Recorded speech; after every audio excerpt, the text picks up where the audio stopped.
Pero te lo estoy diciendo, cabezón. Un gurú más de estos financieros que aparezca, de lo que tienen 20 años, 2 Lamborghini y una Ferrari, y te juro que agarro un picahielos, se lo meto por la nariz, y cuando veo que le está llegando el cerebro, agarro un martillo y le empiezo a pegar hasta dejarlo normal de vuelta a este tipo. Seguramente me vas a decir: hasta acá llegaste. Pará, Oco, te van a cancelar, ¿qué estás diciendo? Sí, pero me lo decís ahora. Si me lo hubieses dicho en la década de 1950, seguramente sería un médico muy prestigioso y saldría en las revistas más importantes de todo el mundo. ¿De qué estamos hablando? La cosa es así. Mi lobotomía, salgo a la calle a buscarla, la llamo a gritos, la necesito, mi lobotomía.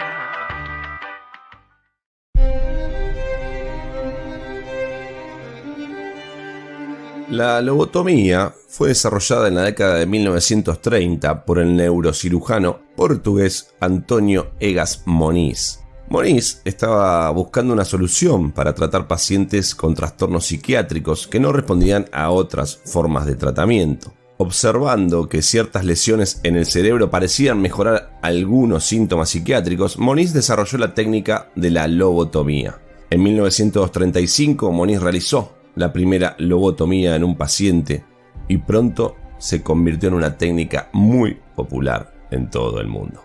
La lobotomía, como estamos hablando, implicaba la inserción de un instrumento quirúrgico en el cerebro a través del cráneo para destruir o seccionar parte de las fibras nerviosas del lóbulo frontal del cerebro. Los cirujanos perforaban un par de huecos en el cráneo, ya sea en un lado o en la parte superior, e introducían por ahí un instrumento bien afilado en el cerebro. El cirujano luego lo movía de un lado a otro para cortar las conexiones entre los lóbulos frontales y el resto del cerebro. Se creía que esta técnica podía ayudar a aliviar los síntomas de ciertos trastornos mentales, como la esquizofrenia y la depresión severa. Sin embargo, esta técnica resultó obviamente demasiado invasiva y peligrosa, y los cirujanos buscaron formas menos invasivas de realizar la lobotomía tiempo más adelante. Uno de los casos más trágicos, porque en realidad la mayoría de las veces no anduvo muy bien este procedimiento, fue el de Rosemary Kennedy, la hermana menor del presidente Kennedy, que ya lo hemos nombrado en algún otro podcast. En el momento de su nacimiento, Massachusetts estaba bajo el azote de la gripe española de 1918, que luego mataría entre 20 y 50 millones de personas en todo el mundo, por lo que el médico encargado del parto se retrasó con otros pacientes, o sea, iba a llegar más tarde. Aunque la cabeza de la beba de ella, de Rosemary, ya estaba emergiendo, la partera le dijo a Rose Kennedy que mantuviera las piernas cerradas y apretadas para evitar que diera a luz antes de que llegara el doctor.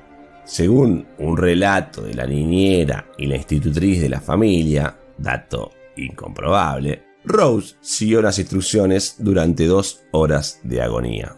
A medida que Rosemary creció, se hizo evidente que tenía dificultades de aprendizaje, y más tarde los especialistas le dijeron a los Kennedy que su desarrollo se debía a la privación de oxígeno sufrida como resultado de un accidente uterino. Sus discapacidades a menudo estaban ocultas o disfrazadas por su familia para evitar el estigma de estar asociada con genes defectuosos. Tuvo bastantes episodios violentos, enojos repentinos, atacaba a quienes la rodeaban, incluso a sus hermanos menores, y si le dejaban a niños a cargo también. Por esto fue encerrada en un convento y una vez dentro se volvió totalmente desafiante a las restricciones, y las monjas llegó un momento en que no pudieron controlarla. Las hermanas del convento informaron a su padre, quien se horrorizó. No solo Rosemary estaba en riesgo, en su opinión, estaba poniendo en peligro las ambiciones políticas que él tenía para sus hijos. Joseph Kennedy, o sea el padre, buscó soluciones quirúrgicas y en noviembre de 1941, sin consultar a su esposa, autorizó a 2 cirujanos, Walter Jackson Freeman y James Watts, a realizarle una lobotomía a su hija. Tras perforar agujeros en el cráneo de Rosemary, el pseudomédico Freeman insertó un cuchillo y comenzó a cortar los lóbulos frontales de su cerebro. Atada a la mesa, ella, aún despierta y aterrorizada, tuvo que pasar por todo ese procedimiento. De repente, se quedó en silencio y cayó en la inconsciencia. La operación había sido un catastrófico fracaso. Rosemary quedó sin poder caminar ni hablar. Incluso después de años de terapia no podía pronunciar más que unas pocas palabras y nunca recuperó completamente el uso de sus extremidades. Su autonomía, que ya había sido restringida, desapareció para siempre. Y durante los siguientes 64 años vivió escondida en instituciones necesitada de atención a tiempo completo. Otro caso fue el de Howard Dooley, quien fue sometido a una lobotomía a los 12 años debido a su comportamiento, pongámosle, rebelde. Dooley posteriormente se convirtió en un defensor de los derechos de los pacientes y abogó por la eliminación de la lobotomía. La lobotomía tuvo un impacto significativo en la sociedad y la ciencia en la década de 1940 y 1950. Se utilizó ampliamente en los hospitales psiquiátricos de Estados Unidos y Europa, y se estima que se realizaron más de 50.000 lobotomías solo en Estados Unidos. Sin embargo, la técnica pronto se volvió controvertida debido a su alta tasa de fracasos y complicaciones, como les he dicho antes. Muchos pacientes sufrieron daños permanentes, incluyendo discapacidades físicas y mentales, y algunos incluso murieron como resultado de tal operación. La lobotomía, como estamos hablando, ¿cuántas veces dijimos la palabra lobotomía en este podcast? Comenzó a perder popularidad a partir de la década de 1950 debido a la preocupación por sus efectos secundarios y la aparición de nuevos tratamientos para enfermedades mentales, como pueden ser la terapia electroconvulsiva y los medicamentos psiquiátricos que aún siguen hasta hoy. Además, la lobotomía fue objeto de críticas por parte de la comunidad científica y de los medios de comunicación, lo que llevó a su prohibición en algunos países. Además de los casos conocidos de pacientes sometidos a tal proceso, también existen historias y rumores de pacientes que fueron sometidos a la técnica y desaparecieron sin dejar rastro.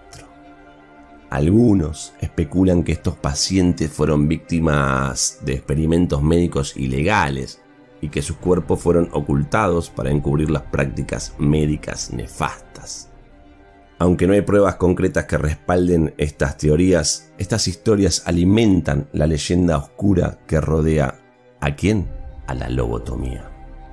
En 1955, Antonio Egas Moniz, el creador de esta técnica, fue asesinado en su hogar en Portugal.